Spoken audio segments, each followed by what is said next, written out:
Bună! Bine v-am regăsit la o nouă rețetă. Pentru astăzi m-am gândit să pregătesc un desert pe bază de brânză și frișcă și aluat sfărâmicios. Pentru aluat avem nevoie de 200 de grame de unt la temperatura camerei, 30 de grame de zahăr tos, puțină sare și făină. O să începem să frământăm aluatul, o să mă ajut de mână pentru că o să fie un aluat tare, care o să-l dau prin răzătoare.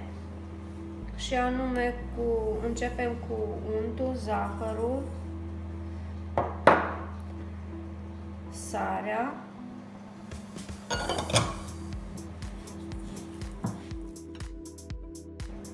o să punem făina pe rând.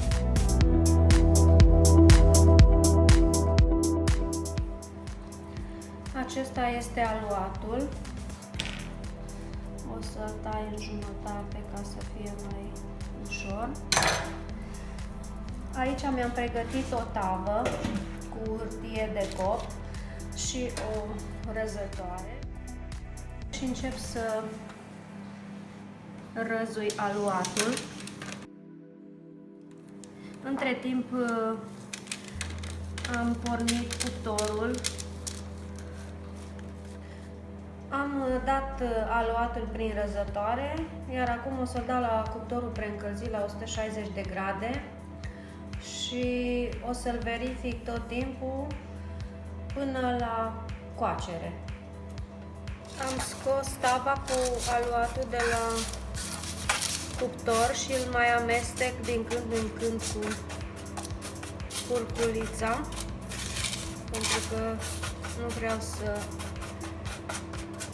se ardă, și o să-l pun înapoi pentru încă aproximativ 10 minute.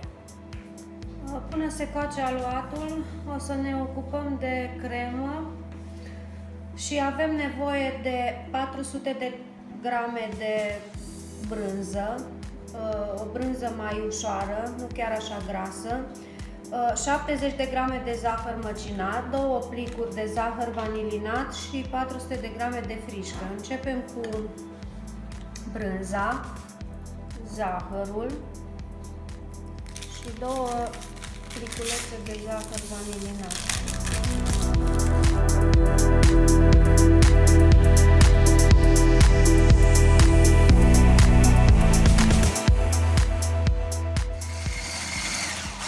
Se poate folosi și o brânză mai grasă, Philadelphia sau altfel de brânză, dar eu am ales una mai ușoară.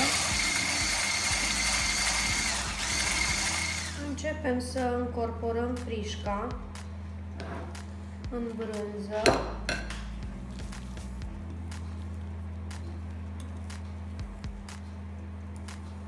Zahăr se poate pune mai mult, depinde de gustul fiecăruia, dar mai avem zahăr și în frișca bătută.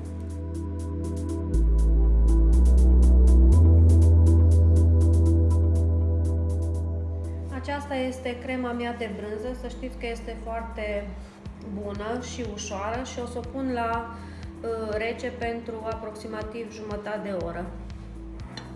După cum vedeți, aluatul meu sfărâmicios s-a copt, l-am lăsat la răcit, am scos și crema de la frigider și o să încep să montez desertul.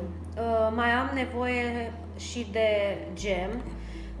Puteți să folosiți ce fel de gem aveți la îndemână în casă. O să încep să montez desertul, eu am ales să-l montez în pahare și o să încep cu aluat sfărâmicios jos,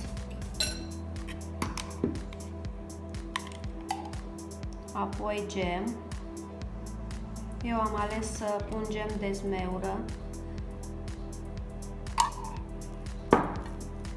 apoi crema de brânză,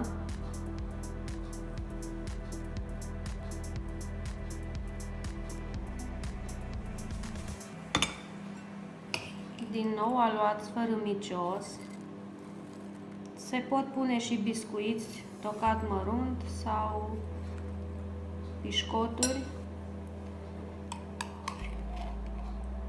în loc de aluat.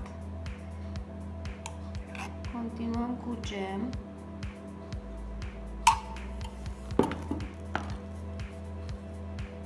Din nou cremă de brânză.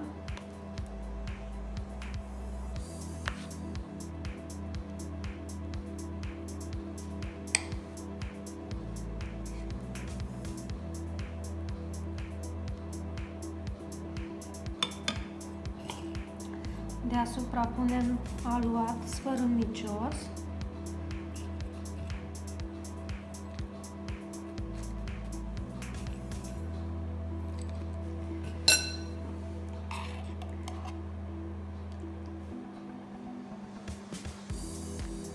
Gem și o jumătate de pralină.